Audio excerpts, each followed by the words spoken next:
purpose of the lab is to get you inspired for the whole course.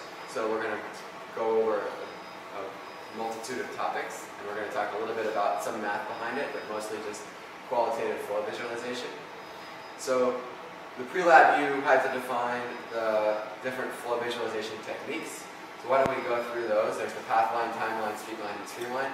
So Joel, I'll start off with the, let's say, path line. Path line is the path traced by an individual particle moving through this flow field. Cool. That's exactly right. Yep. And let's do pick the next one. Timeline is when you release several at once, and so you can see like how they move relative to each other over time. Right. So you release markers in like a perpendicular direction to the flow, and you watch how that wavefront navigates. What's it called? Velocity, like velocity field or something? Well, it's a way of. You can see like the change in velocity, I guess, of the particles relative to each other. Yes. I'm not sure if because that wouldn't be the right way of measuring of keep track of the velocity field. That would be the streamline. Okay. But you are qualitatively or quantitatively, if you want, comparing velocities in different distances along the flow. Yeah. Okay. So streamline. Streamline. Or streamline. Oh, sorry. Either one. Okay. Streamline is, I think, when you release particles from the same spot and then track them. Stream or streak? Streak line is when you release particles from the same point at many instances in time, and then you draw a line connecting all those particles later on.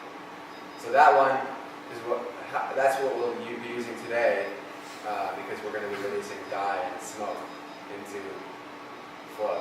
So that will be the streak line. Now, streamline, Alex. Is that just following different particles at the same time? So like at an instant time? So streamline is difficult to find intuitively. There's no immediate physical intuition for it. It's a mathematical concept. It's the tangent to the velocity field at all points. Now when it's steady state flow, all those lines besides the timeline will collapse in on the same thing. You're going to be visualizing the same thing. Okay, so we got that out of the way. We'll start with the water tunnel. So let's take a look at this thing. I want you to walk around it and tell me which direction the water is going to be flowing and how the flow is going to be propelled. So answer any of those in any order you want. Fluid is going to flow that way. Okay, how can you tell?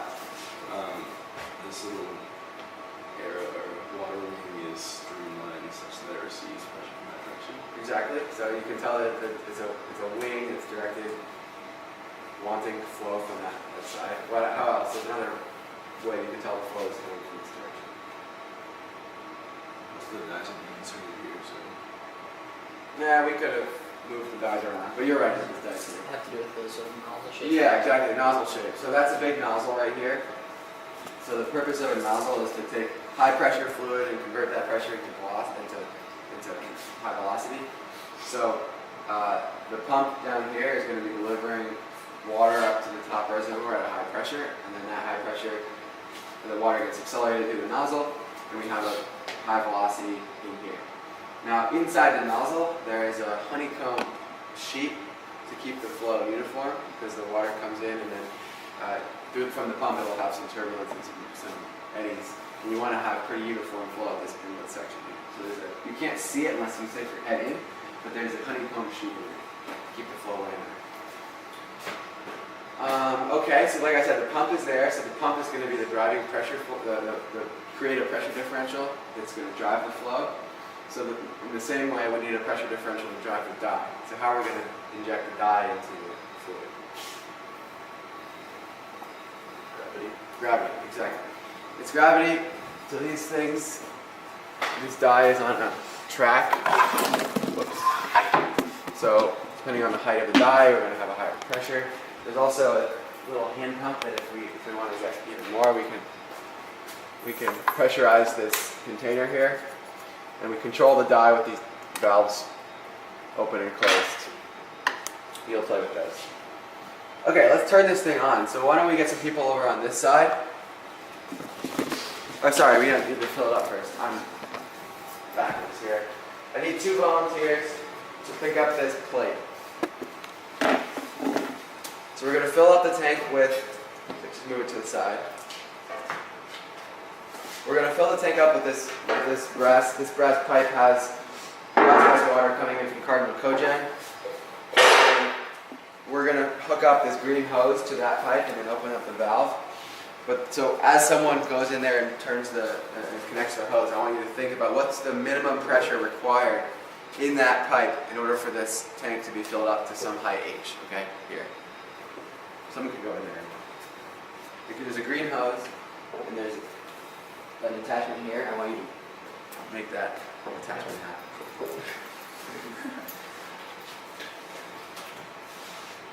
So, what is the minimum pressure in the pipe such that the tank can be filled up to a high H? Okay, so think about it still. And just so you guys all know, with this valve here is now perpendicular to the direction of flow, which means that it's closed. So to open it, make sure that the valve is parallel to the direction of flow, so someone can go in there and yank it open. You might need 2 hands.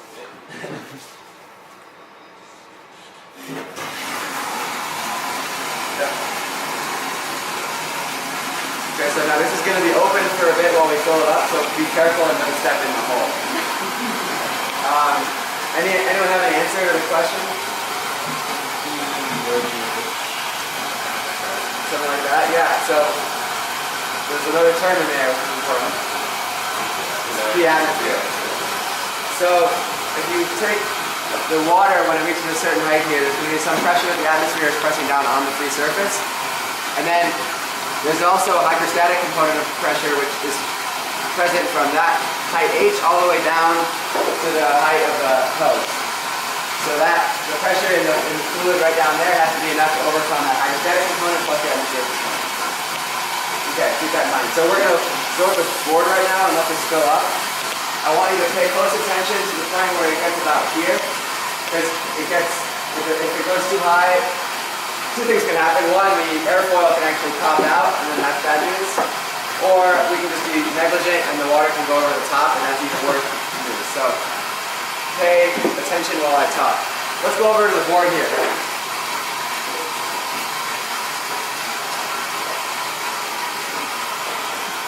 Okay, so let's talk just briefly about the equations of motion of fluids. So in week 6 or 7, I think you guys are 35, you go through and you'll see the generalized equations of motion of fluids in 3 dimensions and in time and space. Right now we're going to simplify all that down to 1 dimension and steady. And the equation, let's say we have 1 dimension here, x. Pressure gradient, negative rho times the acceleration. So think about, you see this equation in class relating to hydrostatic pressure. You used it in Z, right? You had P dz equals negative rho G, which you integrate to get P naught plus rho pH, or dz. So what does this tell us? Let's go back to our nozzle. What does this tell us as we go through the nozzle, as pressure goes from high to low? What happens to acceleration? Just by this equation. Right. So negative pressure gradient and negative rho means this has to be a positive number, which means that our velocity increases as predicted. And let's look at what happens if we try to put an object in flow. So let's just say a flat plate in cross flow. We'll say there's some u infinity far upstream. We want to know like the pressure around this plate so we can get the drag force on it. We want to know what happens to the flow around it. Let's take the streamline that's going to hit the plate right in the middle. Okay, the center streamline. What happens to this point here? What happens to the streamline at this point? It stops, it does, yeah. Some people say it splits, but you know, the streamline is infinitesimally small. So the middle streamline, if you ignore all real effects, will stop at the plate surface. We call this point here the stagnation point.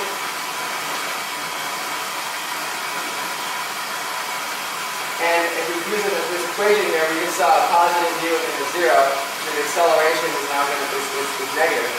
There's a negative sign here, which means the pressure is, what is true on the pressure here than here? Acceleration is negative, this is negative. So the pressure goes up. The pdx is positive. So we have a high pressure here. And then our lower pressure up here. How are we doing? Okay, keep an eye on it, another minute or so. That's intuitive also. If you put your hand in front of flow, you feel high pressure in front of your hand. Now, what happens to the streamlines that are above and below the center streamline? So something like this, it's going to come up and come around, right? And the same thing for the on the bottom. Now think about what happens on the back edge of this plate. So if you know, sailors or like kayakers or swimmers, just put your hand into a crossflow and visualize what's happening on the back edge. So tell me. Create a wake, it splits out, what were you going to say? Yep, so like a vortex sort of. Yeah, maybe like 30 seconds. So what happens is, it depends on the size of your plate, okay? If the plate is really big, you could be getting wakes that are not interacting with each other, but if you have a plate that's of moderate size, where a vortex forms here, which actually affects the flow on the other side. Yeah, thanks, Matt. Yeah, okay. So what this is called is, so the vortex forms on one side, okay? Inside the vortex there's a very low pressure, which pulls flow in from the other side toward it. So then another one will form on it, right behind it. But once the vortex forms, it has enough momentum that it will begin to break apart from the behind the plate. So what you have is this alternating vortex shedding pattern. So if you guys notice this in water or something. And just a cool phenomenon that we're going to see a bunch today, so I'm introducing it. And as designers, we might be interested in what the frequency of this vortex shedding is, because you can imagine there's going to be some loading induced upon our plate every time one of these vortices form. There's a low pressure back here. So we care about the frequency at which these vortices form, and it turns out that there's a number, a non-dimensional number, which relates the frequency of vortex shedding to the velocity and the length of this plate, and it's called the Strouhal number.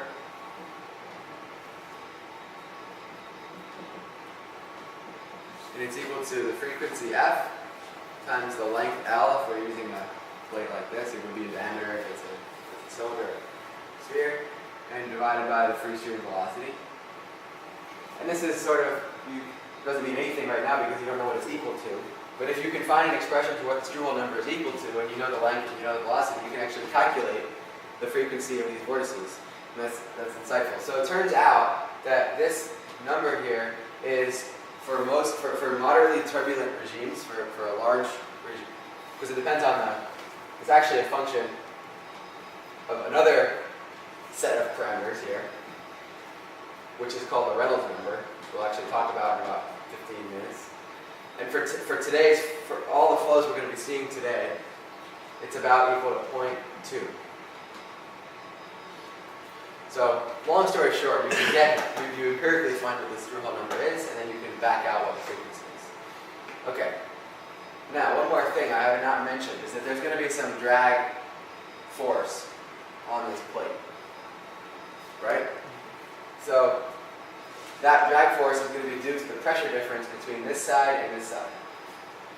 There's zero velocity at this edge of the plate, right?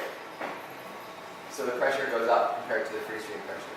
On the back edge, you have these vortices forming. There will be velocity at that edge of the plate.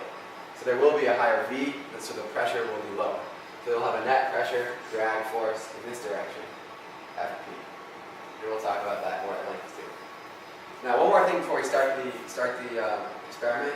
Let's take this plate and let's rotate it 90 degrees. Okay? So now we're taking a bluff body, which is something that's not in the direction of streamlines, and turning it into a streamlined body. and we'll subject it to the same flow. And again, our middle streamline is going to come right up to the leading edge. Will it be stagnated? Yes.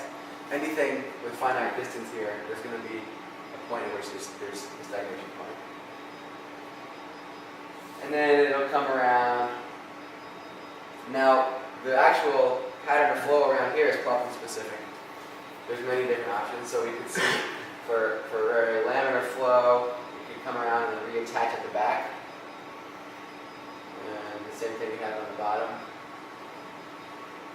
Or you could get these mini vortices on the back edge. That's what you would get in reality. And even if you make this plate long enough, you can actually you get turbulent flow a distance along the plate. So you could have flow like this that comes along the plate and then kicks into turbulence at some point along the plate. We're talking about this in like week 8 or 9 of the course. So let's look more detailed though at the surface of this object and think about the velocity profile between the surface and the free stream. So let's blow up the surface here. And we know there's some free stream velocity or some distance above the plate. Now what's true at the plate surface? What's the velocity there? Zero. No slip condition, exactly. And there is some velocity gradient between this zero and this u infinity. It's going to be continuous if we're talking about a continuous medium, which we are. So we can draw some arbitrary velocity profile. And what has to be true in this region, we call this the boundary layer. What has to be true in this region for this velocity profile to exist, or for this velocity gradient to exist? There's a key mechanism for this to exist. Viscosity, friction. Okay. So friction is the viscosity is the relation between the velocity gradient here and how much each fluid is being sheared by a certain amount. I'm just writing this there so you have it memorized. This is an important equation. So even if we're dealing with an inviscid fluid, or like water we have today, it has a fairly low viscosity. In the middle of the tube, we can say maybe it's inviscid, but if you go towards the sides or the bottom, you can't neglect this boundary layer. You can't neglect the viscosity in the boundary layer. Okay, so let's turn this baby on. First, we can close this thing so that we can stand next to the water tunnel without dying. Now let's get as many people as possible over here just so we can turn it on. I'm not going to do anything. I want you guys to do it. So there's a plug. I think it's 240 volts, 220, I don't know. Big fat plug, fancy connector. There's an outlet right there, so we can plug that in.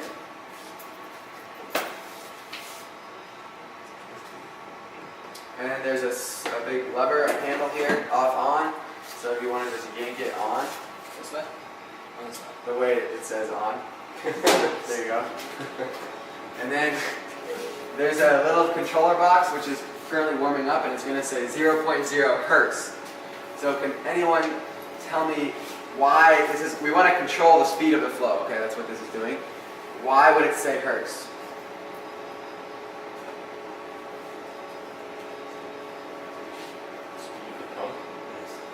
Yep, exactly. The pump has blades. Those blades are moving at a certain frequency. So we're reading out the frequency of the blades, and indeed there's a calibration curve on the side over there also, which gives you the flow speed as a function of motor frequency, okay? So let's start by taking it up to 2.5 hertz. There's an up arrow, just click the up arrow, and then press run. Yeah.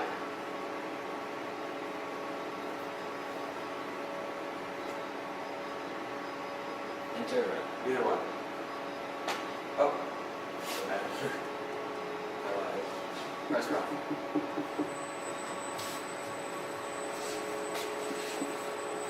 Alright, so you can hear it and you probably see some bubbles flowing. I don't see anything yet, but I think it's fine. Yeah. Yeah, you see something? It just kind of looks oily, but Okay, there's something. good.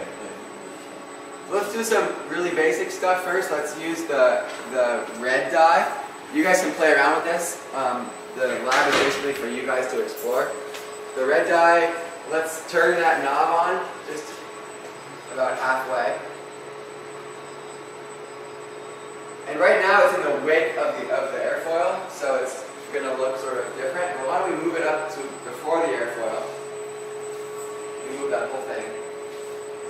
Just so we're clear, we're going to do visualization of the airfoil separately, so let's not focus on that yet. Let's just look at the flow from in the center of the pipe. So what do we notice here? It's very much together. Yeah, it's very much together. Very laminar. It's pretty laminar here. So we're very low velocities. Let's move even further up here. It's pretty. It's laminar. There's some. Yeah, ignore the airfoil for now. There's some interesting stuff happening there, but we're going to talk about that in detail in a second. It's like waves. So yeah, you even see right now with this very low speed laminar flow, you see these sort of, they're remnants of vortices formed by some object upstream, which is undoubtedly our dye injector. So you see this, it's sort of oscillatory, it was a second ago. Why don't we test the no-slip condition? So someone can pick that thing out of the container, out of the holder, and then stick it on the bottom of the tank and then lift it up and see if the fluid stays where it is. Take it out. Oh, yeah.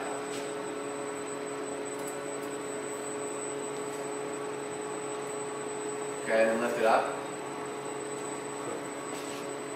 Pretty cool. Does everyone see? So the no-slip condition is holding, and eventually there's going to be enough shear that the density of the dye will get so low that you won't be able to see it.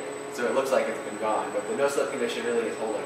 You get a nice, pretty visualization of like the sheared boundary layer right above the surface. I like that. Try it on the wall too if you want, just to make sure.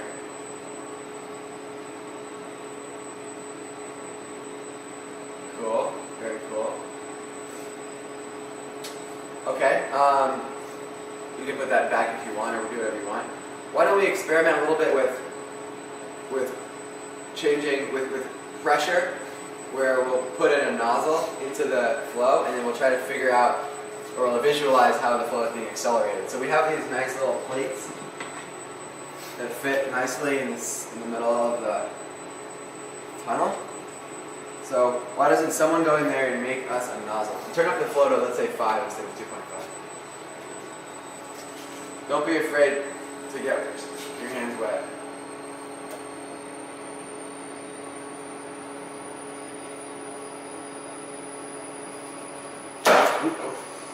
It's okay. Yeah. Whatever you want. It looks great. So what do we notice right now, even without? There's an acceleration. There's definitely an acceleration, right? If you guys want to see better, you can do this.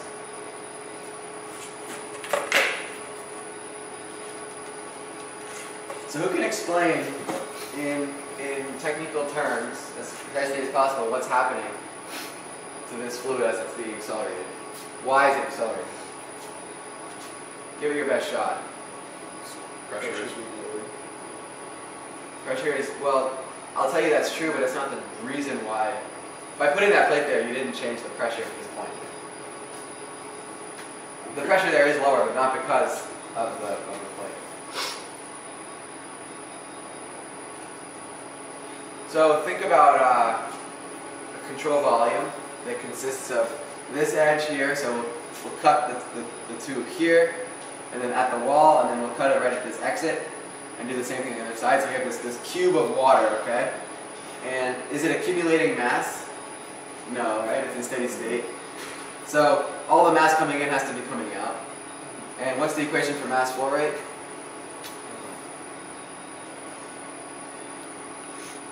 Oh, come on, E30. It's rho VA, okay? So, rho is constant for water, incompressible substance.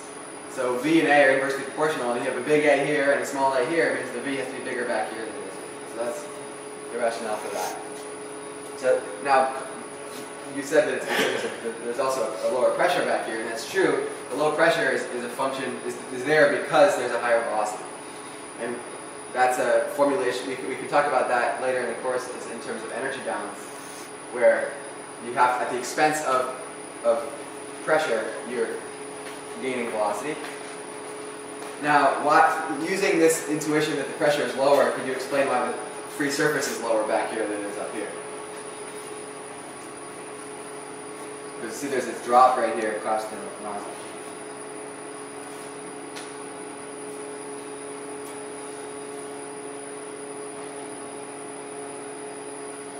Well, at the free surface, the pressure is atmospheric, right? And if I take a height h below the free surface, right here, and I walk further upstream, we know the pressure has to be higher upstream at this height h than it is here. Which means that the hydrostatic pressure above me, when I'm over here, has to be higher than it is here. And hydrostatic pressure is rho gh, which means the h on this side has to be bigger than the h on this side. Okay, it's just a function of the pressure difference deep into the fluid. Okay, let's go back to the board quickly unless you guys want to play with the plate anymore. Yeah, why don't you play with the plate? There's some pretty fun things you can do. You can turn the speed up to whatever you want. Just be careful of splashing out of the tank. Get your hands wet, it's kind of fun.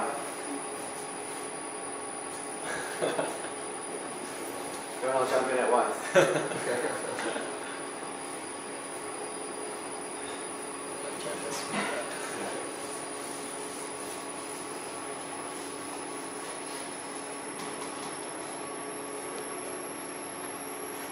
Might be easier too. How did you change the flow back? So you'd expect to be some vortices happening here, right? So why don't we contest that? We can take the die and move it in the back C and see if it's spinning around. Whatever you want. But yeah, you can already kind of see it.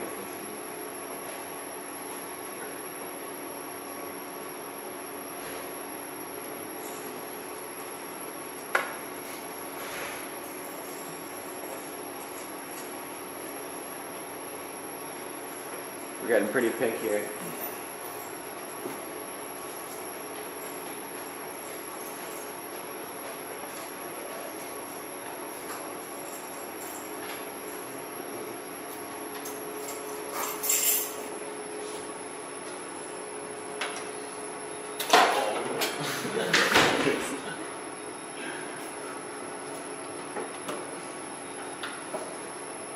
Interesting.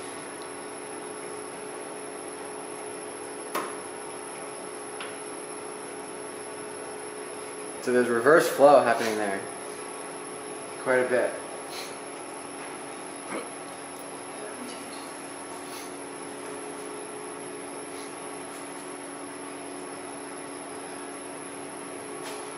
Did you guys see that? Really?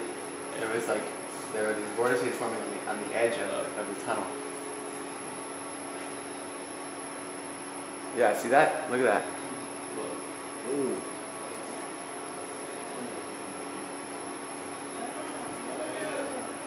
That is neat. That is awesome. Why is that happening? So Are you not even sure? no, I'm thinking.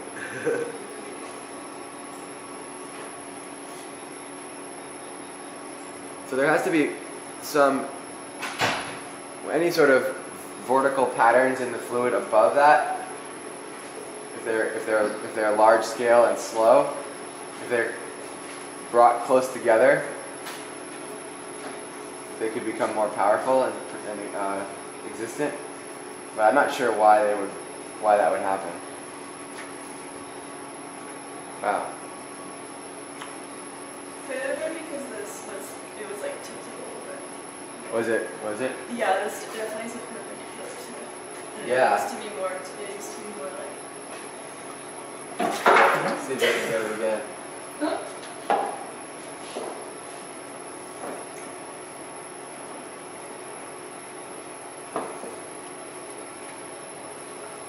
Look at the water level. Let's turn the dye up so we save some fresh water for our next experiments.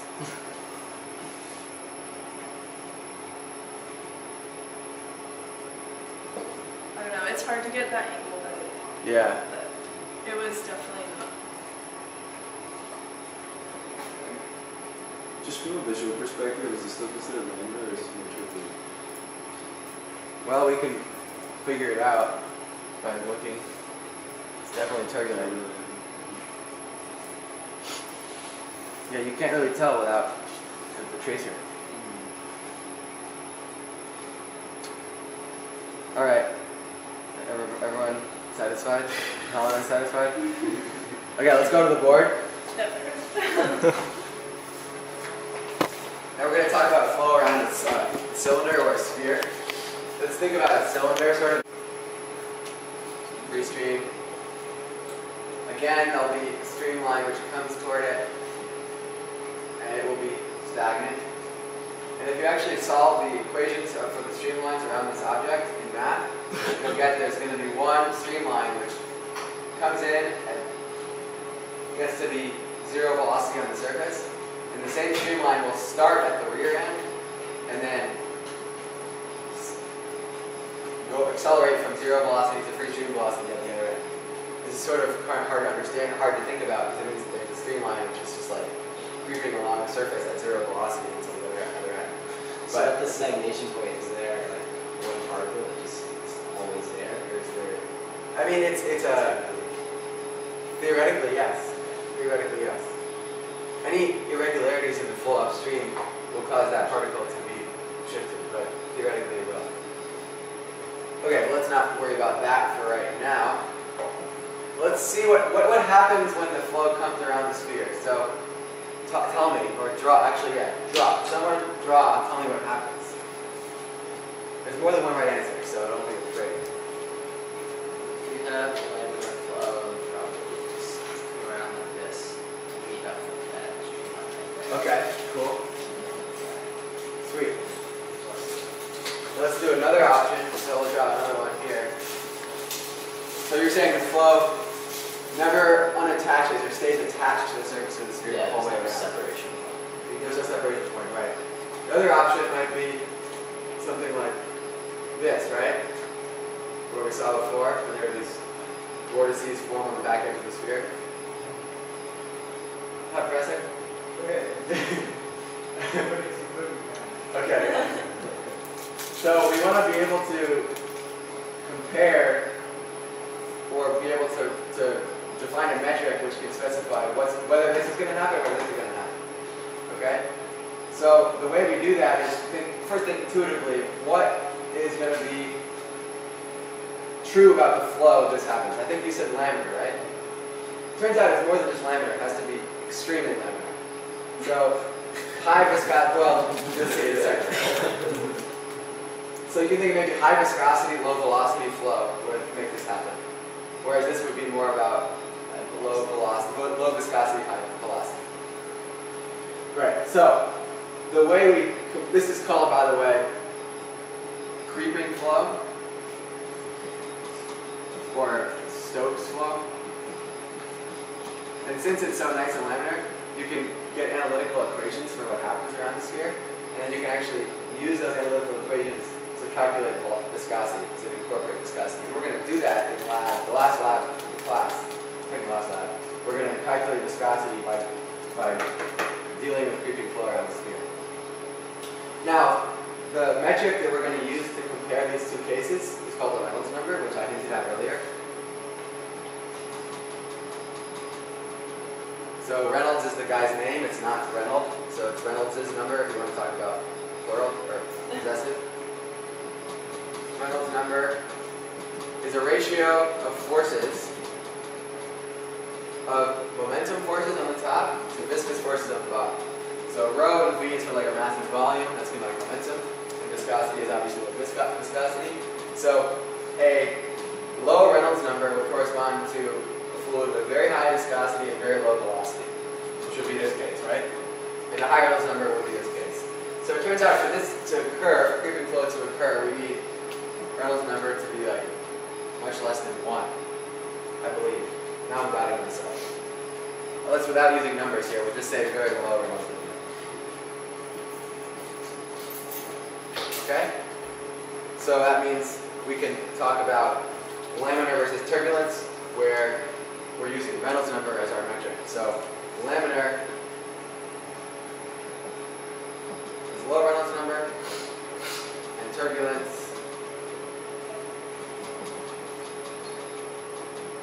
high Reynolds number. Okay, now take drag here for a second, okay? Pressure drag. There's going to be some pressure gradient between the front and back edge of these spheres, or for this sphere at least. This sphere, there will be no pressure difference because the flow is symmetric across the sphere, or across the cylinder.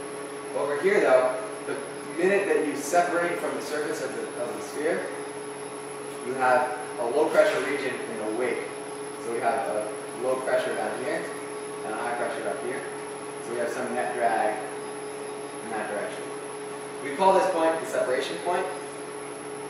And the drag force is obviously a function of the separation point. It's very sensitive to the separation point because the area over which this low pressure acts is sensitive to the placement of the separation point.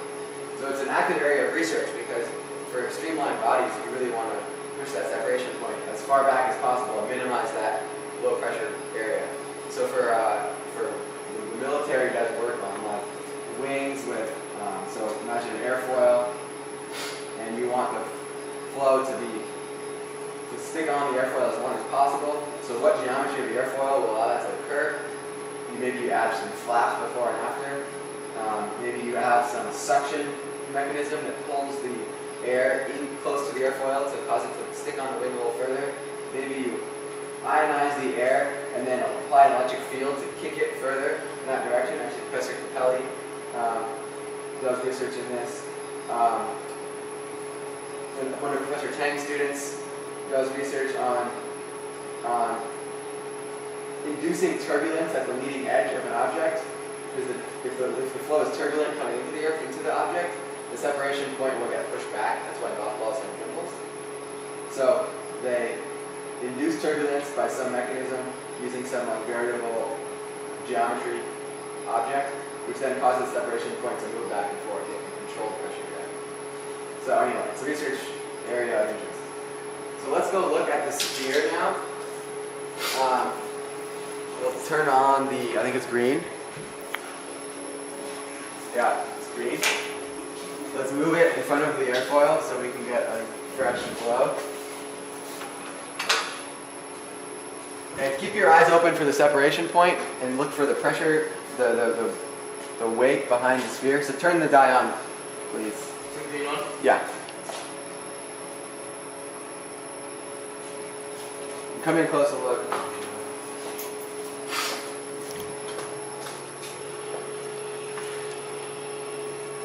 How come a lot of it's going down the bottom? That's just because it's sort of tilted at an angle. And the same oscillating vortex shedding pattern happens here too, only we can't see it as easily because there's more degrees of freedom for where these vortices are formed. If this was our cylinder, it would be easier to see, and we will see that later on. So what should happen, what do you think intuitively will happen if we increase the velocity of the fluid to the separation point? Earlier? Why? We're increasing the Reynolds number. And increasing the velocity. True. I think there's a lot. Yeah, you're right. And this is a complicated question, actually. Well, velocity is going to increase the Reynolds number. Exactly. Yeah. That won't actually. It will change the separation point. I don't have a good explanation for that. It turns out it actually pushes the separation point back a little bit because there's more momentum pushing that vortical region further down the sphere. So let's try it. Take a very close look right now of where the separation point is. And then increase the speed, let's say to 8.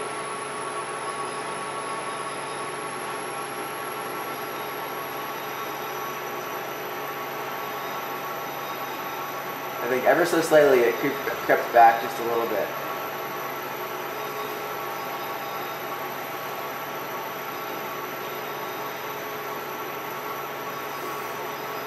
Is everyone satisfied with the sphere? Alright, let's talk about the airfoil now. So back to the board.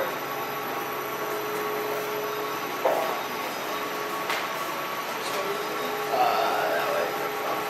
Yeah, turn that dial off. Here, let's talk about the nomenclature to begin with. So let's draw an airfoil.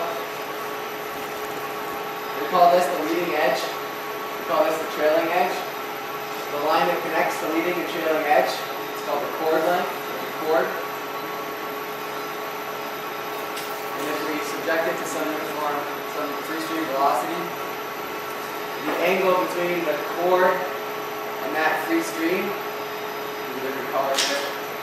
That angle there is alpha, the angle of attack.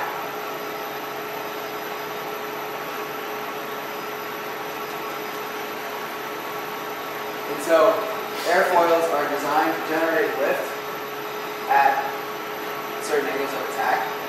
Anything can be considered an airfoil, like a flat plate would be considered an airfoil, but it would generate no lift at a zero angle of attack. Just look at like a symmetrical oval shape like that. So now the lift force is going to be obviously in the vertical direction. And there's going to be some pressure, some drag force as well. Now this drag force, I didn't mention it with the sphere, but I should have, is both the pressure drag, which is that difference in pressure between the wake region and then the front region, plus the viscous drag, which is like the drag induced by the shearing of the fluid at the boundary layer. So keep in mind there's two types of drag, pressure and viscous drag. Okay, so let's talk about why the airfoil works. So we'll draw some streamlines here. Again, we'll have a stagnation point at the leading edge. And we'll do streamlines that come around and plug it. We'll say there's some separation point back there. And then they get more and more gradually bent as we work our way further away from the airfoil. Until eventually we reach free stream. Free stream velocity. And the same is true on the bottom. We have these curved streamlines until eventually we reach U infinity. And at this distance from the airfoil, we also have a pressure P infinity. Okay, could someone please explain how the airfoil generates lift? The velocity is faster on the top side, and so therefore there's a lower pressure. Okay. Keep going. Whereas, okay, on the bottom side, it's not traveling as far. So, it's a higher pressure. So we're going to get things. Okay, so what you're saying is that the fluid, for some reason, has to meet itself. The two streamlines that separate at the leading edge have to go meet at the trailing edge. Since the distance that it's traveling is further on the top and the bottom, the velocity is higher and the pressure is lower. Is that what you're understanding? Okay, it turns out that's wrong. So that's a common way of explaining it. Like I learned it in high school physics, and there's no physical reason why the streamlines need to come back together to get again the trailing edge. You're right about the pressure difference, though. There is a low pressure here and high pressure here. Okay. Do you want to say something? There's circulation that's created around the plane starts out by starting vortices, which creates the adverse pressure gradient. That's true. That's part of it. Yes. Lift is a very complicated thing. There's a lot of ways of explaining this, and that's completely right. It's not as intuitive. way I was taught, and the way I like to think about it, is just simply from rotational mechanics. Take an object, and it has to curve in a certain direction. Let's call this a fluid element, and let's call it one that's like right here. It's curving, okay? There's some curving happening. Because there has to be some force perpendicular to in the direction of curvature to create this curvature for it to happen. Now there's only pressure forces here we're dealing with, so there has to be a pressure difference across this streamline. We'll say there's going to be some, what is it? There's going to be high pressure up here and a low pressure down here, right? Because as you cross streamlines in this direction, so you're still going this way across the streamline, the pressure increases. So go from P infinity and cross streamlines all the way up to the surface of the bottom right of the airfoil. So P is greater than P infinity because the pressure keeps increasing or cause this bend in those streamlines. Conversely, on the top, as you walk across streamlines this way, you get lower and lower pressures because the pressure here is less than P infinity. So it's sort of it's the bending of the streamlines that's causing the load. Okay, that's the way I think about it. Okay, so angle of attack is important. If you increase angle of attack, the separation point is going to be creeping forward, forward, forward, until eventually your lift force, so let's say your angle of attack is super high, you might get flow that looks something like this. And the lift force here is small because the streamlines aren't curving very much. So this is called stall, when the lift force stops increasing, when the drag force continues to increase. The drag force here again is the function of this low pressure region of the back edge, and that's going to be bigger as you increase in alpha. So stall is the point at which lift stops increasing and drag increases. Typically for airfoils, stall, the critical angle of attack, which is this angle of attack, is about 15 degrees. But birds and animals and insects can reach extremely high angles of attack, like 40, 45 degrees. And actually, the professor in this room, David Lenneck, is studying how these animals can reach high angles of attack without stall. It's pretty interesting. Okay, let's take a look at the airfoil now. So now we want to turn on the blue dye. And just keep your eyes open in this experiment for where the separation point is and how it is affected by the angle of attack and what's happening downstream from the airfoil. So we should see some oscillating vortices happening downstream. Is it not? You can open it all the way. This is our last one.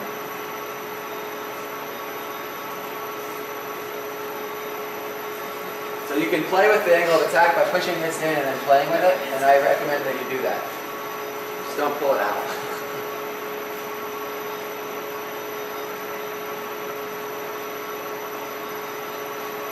Comment on what you notice, if you notice anything.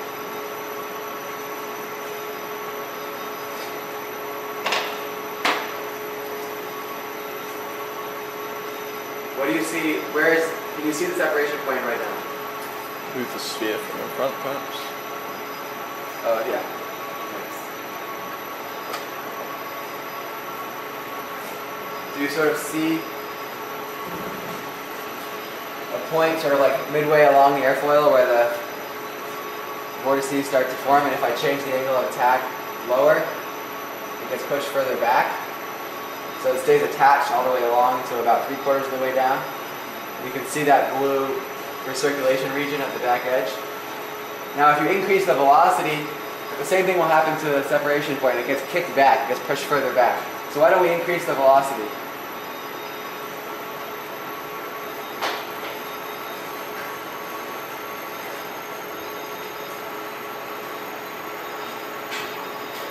Hard to see, but I think it did move back a little bit. So it turns out that the separation point gets pushed back with higher turbulence, which is why on the sphere, when we turned it up, you said the Reynolds number went up. It's becoming more and more turbulent. There's more sort of momentum to push that separation, push that vertical structure further back, the separation point gets pushed further back. Like the golf ball thing. Like the same reason why golf balls have to. Same reason why that swimsuit that the Speedo. Speedo swimsuit works, because they induce turbulence on the leading, induce turbulence on the surface of the swimmer. Is that what they say shark skin does too? Exactly. If we put like something in front of it. Why don't we put the red one in front of it so we get another one? What's it at right now? What's the number? 10. Okay. Take it up to 15. And then you can turn the red on too.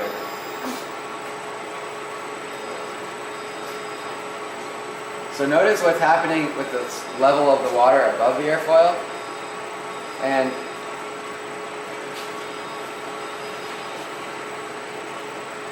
so there's the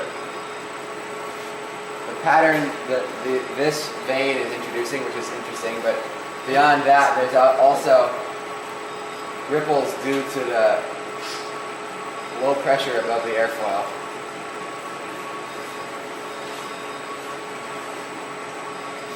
And they're pretty persistent, so you can see this like ripple pattern, which persists all the way down to the back edge. Let's take this out. You guys see that? I think that's pretty cool. You can play with it, it changes the frequency of those waves.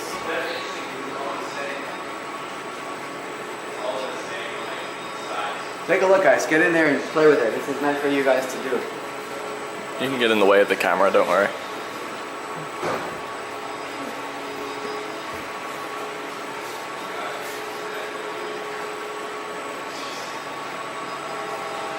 Try stalling.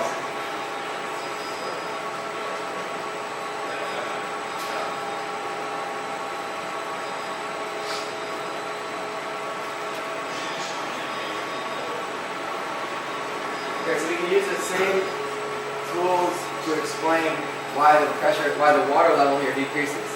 Same tools where we said that the pressure here at this height is lower than the pressure upstream. So the hydrostatic pressure above that water needs to be less, so the free surface needs to be pulled down. And do you see any patterns on the back edge here? There's some sort of a periodic pattern there. What is that? Vortex. Yep. The big one that comes up right here. Yeah. Is that now 15? Yeah. Take it to 20. Well, let's be careful. Let's start it off like this.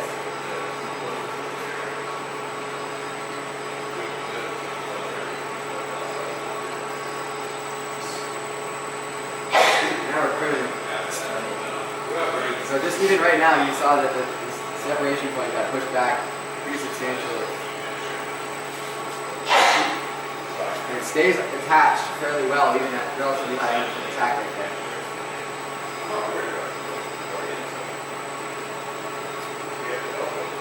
You guys don't seem very, I really think it's fun to play with it and see the effects. He wants to break something. Don't be afraid to break it. Just don't pull it off. Yeah, we get that.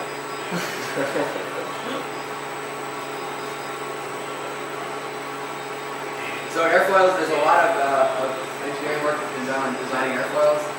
And they're categorized by numbers. And this is NACA 4412, which is a specific shape of an airfoil. If you go to an aerodynamic engineer and you say, I just use airfoil 4412, they'll know what you're talking about because they're tabulated. Yeah, that's true. There are other airfoils in here too. This one looks like it has more of a curve on the bottom. More taper. So I understand that. Sorry, why we can explain the pressure difference in the height of the level creates. That's a really good question. And the math is the answer for that. I don't have an intuitive answer for that.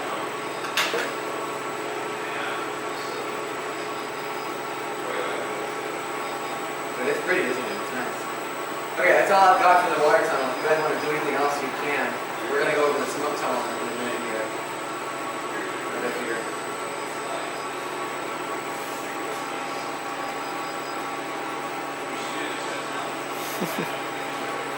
Yeah, now the water level went up.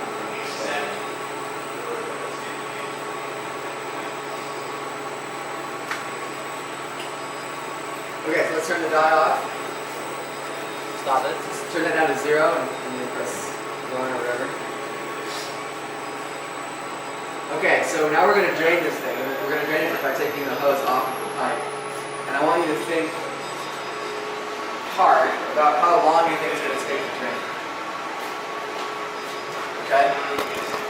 So it took about, let's say, what, 5 or 7 minutes to fill up?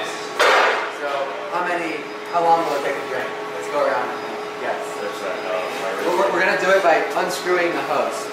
And then it all comes out of the hose. And then it just drains out of the hose into this trough. Okay? What do you think? Twice as long? Same? Less? Less? Okay? Less. Less?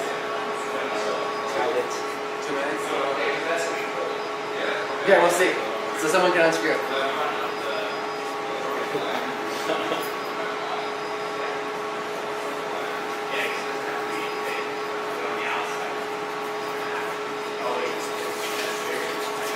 So remember that the minimum pressure in that pipe, the minimum pressure in that pipe to supply the water was P naught plus rho GH. The pressure right now that's pushing the water out is P naught plus rho GH. But it's always decreasing because H is decreasing. So at the last second where it's right at the edge of the nozzle or the edge of the hose, there's going to be no pressure difference pushing. And it's going to be varying between P naught plus rho GH all the way down to just P naught. So it definitely takes longer. It takes about half an hour. Okay, let's walk over to the smoke tunnel. Along the way, there's some interesting engineering by propelling fluid at high velocities out the bottom. That fluid has mass and has velocity, which means there's going to be a momentum flux at the bottom of the rocket. Newton's second law says a change in momentum is a force, so you get a reaction force, the thrust force up. Uses liquid oxygen, liquid nitrogen fuel. Starts off injected in here. But first it needs to be vaporized, so we vaporize the fuel by passing it through this structure down here. So this gets vaporized. There's going to be hot combustion products down there. Injected up in here, combusted, accelerated through this nozzle. And then my question for you is why is there this big diffuser looking thing at the bottom? Ben? For supersonic flow, the nozzle has to Yeah, so it's very not obvious, but for flow beyond the speed of sound, for supersonic flow, the shapes of a nozzle and diffuser swap. So this is actually a supersonic nozzle. So we call this whole thing, this whole assembly, a converging, diverging nozzle. And in ME-131B, compressible flow, you'll study this at great length. The fluid, the liquid fuel is pumped through this part of the nozzle, not just to vaporize it, but also to cool, because the temperature of the combustion products is very high, so you're cooling this structure also. Okay? Can I take over here? This is jet engine, so it's the implementation of the Brayton cycle from E30. Recall that you have incoming air which gets pressurized via a fan section and then a bunch of stages of compression. The high pressure fluid is combusted, so you're taking chemical bond energy from the fuel, releasing that bond energy into kinetic. And that kinetic energy causes high temperature, and so then we already had high pressure, so we have a super high temperature, high pressure, which means high enthalpy fluid after the combustion. And you use that high enthalpy fluid to drive a turbine, which drives your compressor, and the rest of it you expel out the back to get thrust from your nozzle. And so this section in here are the combustors. It's called an annular combustor all the way around. This is an internal combustion engine.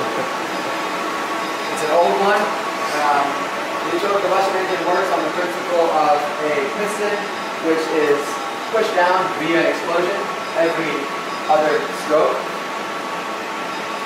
So fuel and air are mixed in this device. Anyone know what this is called? carburetor, exactly. Fuel and air are mixed in this device, and then they go through the valves, which are timed by the camshaft.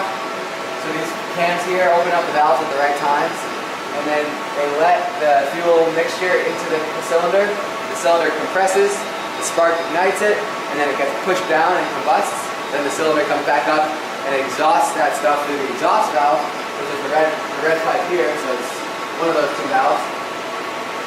And then the process happens again. This here is a fan for cooling the engine. It's not a propeller.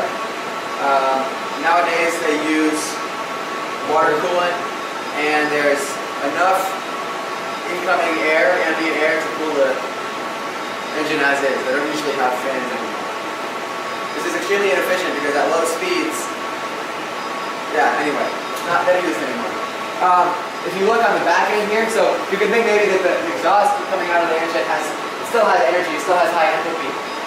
You want to use that enthalpy for something. So what you do is you send it through a turbocharger. So some cars have turbochargers on them. This one has it. So you run exhaust through a turbine, which also drives a compressor. Go take a look at the back, I'm sorry. Exhaust drives a turbine, which drives a compressor, which compresses your inlet air.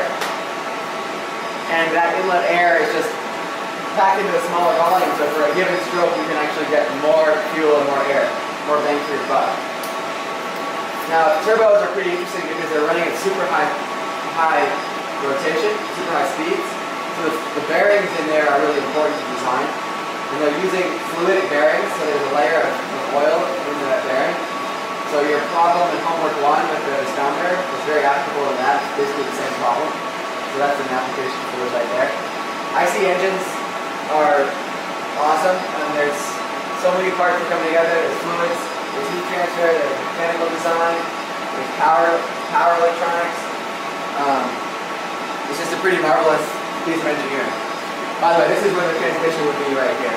Okay, the crank would come back this way. This here is a heat exchanger, a combustor. It's one of the combustors that we saw in the annular combustor of that jet engine. So the fuel and air coming this way combusts. The combustion propagates down the length of the combustor. And you'd like it to be completely combusted by the end, because otherwise there's going to be unburned fuel. And unburned fuel is bad it's wasteful, and it's just bad for emissions. Emissions are extremely, it's like the limiting factor for efficiency is often emissions. It's what designers spend a lot of their time worrying about. So why do we have these holes here? Why do you think? Cooling? Yep, exactly. So the temperature of combustion is hotter than the melting point of steel. So you need to keep a thermal boundary layer between that combustion and your material. So that's what this is doing. It's cooling, but it's also mixing fresh air with unburned fuel. So you have this mixing combustion happening all the way down the length of the tube. Okay, cool. And this is the turbo, also a close-up of the turbo. You can see these bearings in there. They run this is at 150,000 RPM, so it's super high speeds. Okay, now onto the smoke tunnel. Same deal with the smoke tunnel. Air Let's go comes in forward. the nozzle, and now we're expelling air through this vent down here. So there's a screen on this side of the inlet that keeps the flow uniform and laminar at the inlet here. To visualize the flow, we're going to use smoke. So we're using this stuff called fog fluid, highly precise engineering material.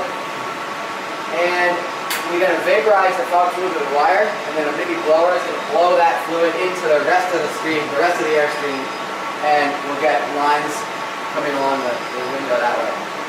So before we turn it on, why do you think,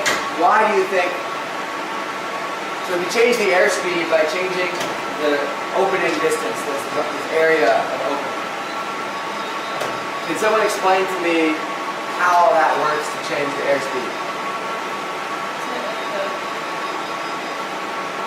The nozzle? Block that we put in. Yeah, same principle.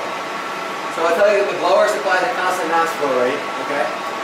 And you're changing the area. What's the equation for mass flow rate again? Yeah, Yeah. So water, rho is constant, right? But air, rho is compressible substance, right? Turns out for low velocities, anything less than Mach number of 0.3, the air can be considered incompressible. So we'll be doing that here. So air is incompressible, decrease A, increase V. All right, let's turn this guy on. So someone can turn on all four of the switches.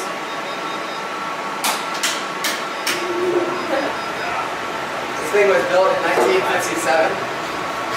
What year? 57. And it's remarkable. It's so nice. I mean, you turn a dial on this side, and it goes all the way around, links back up to this thing, and turns that.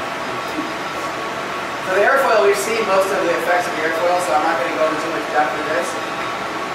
I want you to look again at the periodic nature of the vortices on the back end. Also think about, so these are streamlines that we're visualizing here, okay? Steady state flow. The streamlines are getting closer together as you go over the surface of the airfoil.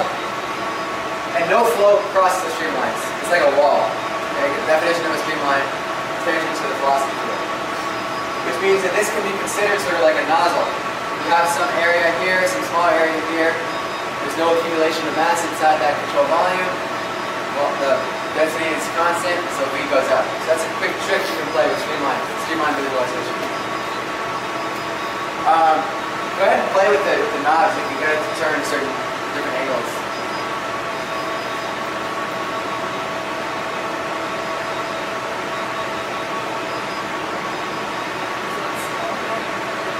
Yeah, it's probably stalled. I mean, everything is separated.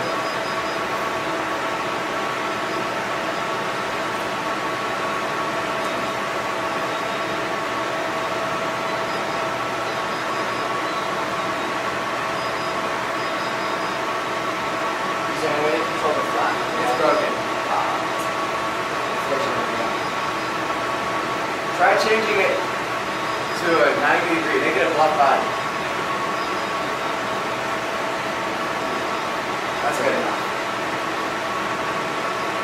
Okay, do we see these vortices like forms, right? There's definitely a periodic nature of that. And remember this true hole number we talked about at the beginning, which is the frequency of this vortex shedding times the length, which would be this, times the free stream velocity, or divided by the free stream velocity, and it's equal to roughly a constant for many flow regimes. So what happens if I increase the velocity? What happens to the frequency of vortex shedding? It should increase, right? To keep Schroeder constant. Let's try that.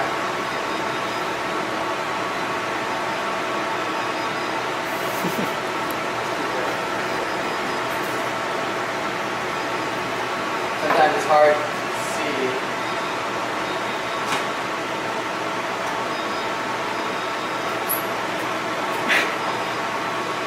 There we go, perfect. That's pretty nuts. It's affecting flow. The vortices back here are affecting flow far upstream. Pressure is so low inside of those vortices.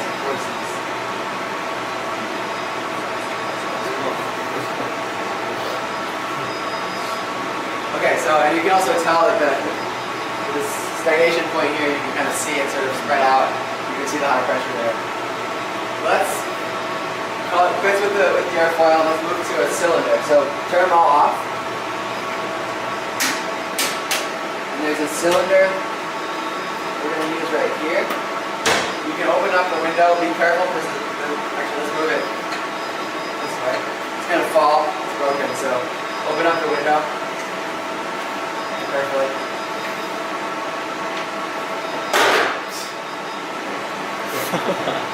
I'm going to grab my computer to show some videos in a second.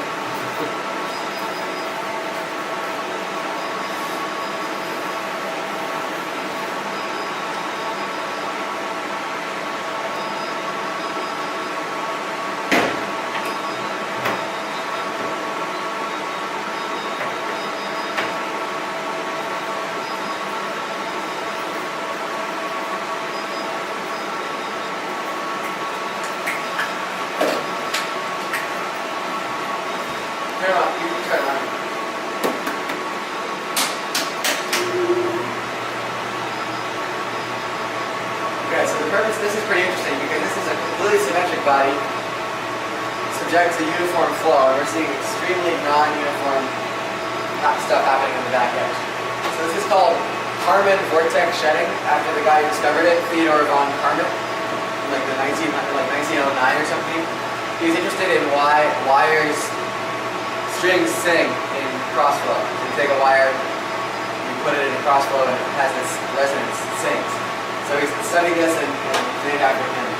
And he tried to make experiments with as uniform flow as possible and as symmetric a body as possible, and no matter what you could do, you couldn't get uniform flow on the other side. It always had this periodic nature.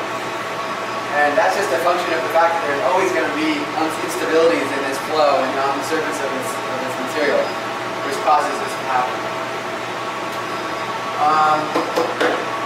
This is extremely important for building things. Imagine this is a strut for a bridge or a cooling tower, and it's long, and it's not very stiff. It can fall over, so there's been stories of actually cooling towers at power plants, one downstream from the other one. The one downstream collapsed spontaneously in like 20-degree wind. And they did analysis and realized that it was the resonance mode of the second one was the same as the frequency shedding mode of the first one. This actually comes into play with the World Trade Centers. I read a book on this, so I know about it. And that there's two World Trade Centers, okay, let's say here and here. Turns out when they were designing them, after they had already, the plans were all set, they had the permits going, they couldn't change the designs. They made a wind tunnel test where they built up a model of New York, and they subjected it to flow from certain directions, and they found that the frequency shedding, period of frequency shedding off the first tower was equal to like the fifth harmonic of the second tower, something like that, some non-primary resonance mode, but enough to be worried. And they couldn't change the model. So what they did was they had to stiffen the structure in that axis. Like, this is tower 1, this is tower 2. Wind's coming here. They had to stiffen the second tower in this axis without changing anything. So what they did is they took the core of the tower, which is the elevator and structural support, and they turned it 45 degrees so that the long axis is in the same axis as the wind loading. So it increases the moment of inertia in that axis and makes it stiffer. So the two towers were identical except for that one difference, which I think is kind of interesting. Also, I'm sure you guys have seen the Tacoma Narrows movie, which I like, so we're going to play it again.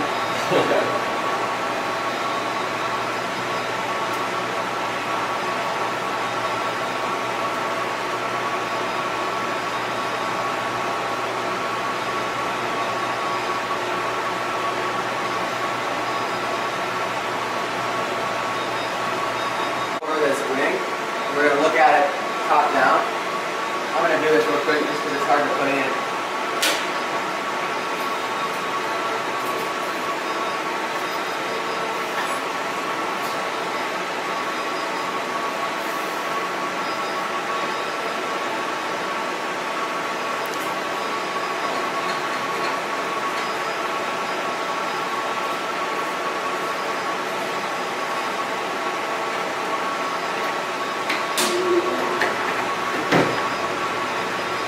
Okay, so look closely at what's happening both behind the wing here and behind the wing at the edge of the wing tips.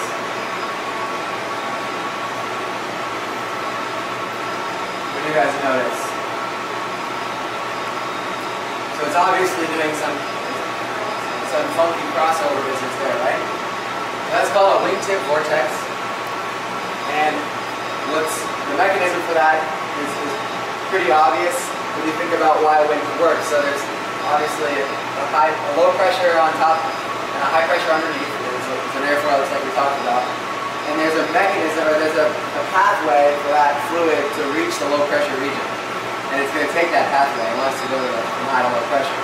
So it cuts across, creates this structure that has a lot of angular momentum. If you actually look closely, you can actually see a pore in this one right here. That's pretty neat. Kind of like see this like cylindrical thing. And they're very persistent. You notice that the vortices that are coming off the back edge here are pretty much dissipated by this point. But the wingtip vortices are still present. So this is the reason why aircraft take time between landing and taking off, and there's like 30 seconds to a minute between aircraft taking off and landing. And that's because these things form. A big airplane will form, and then a small airplane comes in, and it gets thrown by this little vortex. There's been accidents in which airplanes have crashed. So in New York in 2003, there was a small plane coming in behind a 747, and it hit some turbulence, which was because of the wingtip vortex from the 747.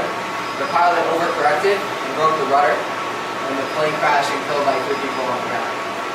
It's a small plane, but and I'm sure there have been other examples too. What's true inside that vortex? What's the pressure like? Super low, right? Air has water vapor inside of it, right? Well, if you take that pressure and you drop really fast, or just drop the pressure a lot on a PV diagram, you go inside the vapor dome, right? So some liquid air is going to exist. Some liquid water vapor is going to exist inside the air.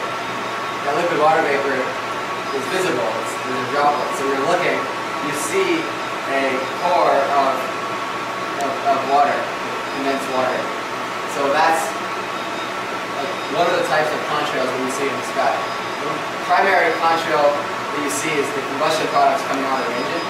But if you look at the tips of the wing, especially during takeoff and landing, when there's high humidity near the boundary layer of the Earth, so near the ground, you'll see these wingtip vortices, and they're pretty cool. And they happen a lot. I've seen them like, I don't know, maybe every 5 flights I see them. So take a look. The video for this I have too. These are extremely persistent beasts. And there's a lot of work that's being done with airfoil over this wing. We're going to look at it top down. I'm going to do this real quick just because it's hard to put in.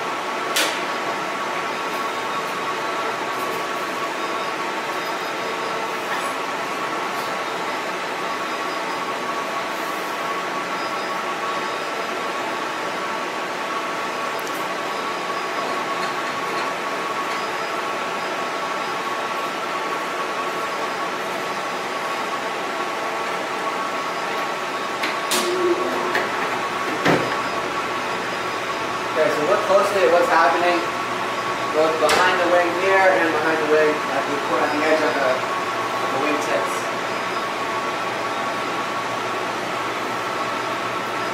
What do you guys notice? So it's obviously doing some funky crossover business there, right? That's called a wingtip vortex.